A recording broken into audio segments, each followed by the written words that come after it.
பாத்த தெரியலையா? நேத்துல ரசம் வேலைக்கு கொண்டு போறதுக்கு சூடு பண்ணிட்டு இருக்கேன். அன்னைக்கு சோழிய பத்தியம்மா நேத்துல ரசத்தை அந்த வெசத்தை அண்ணனுக்கு சூடு பண்ணி கொடுக்க போறலாம். என்னத்த சொல்ல? அவ்வளவுதான் நான் சொல்ல முடியும். மாமியை கத்த நீ காட்டு. தவ காத கடிச்சா மாமியா கிளவி முன்னுக்கு வந்து நிக்கி. என்ன நடக்க போகுது தெரியல இன்னைக்கு கூத்து.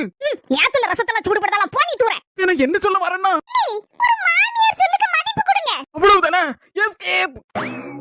நேத்துல ரசத்தை என் மவனுக்கு சூடு பண்ணி கொடுத்தா பாவம் இவன் எப்படி திம்பான்? எடிய மக்கா இந்த ரசத்தை எடுத்து சாக்கடையில தூக்கி ஊத்துடி. அரை மணி நேரத்துக்கு போறது.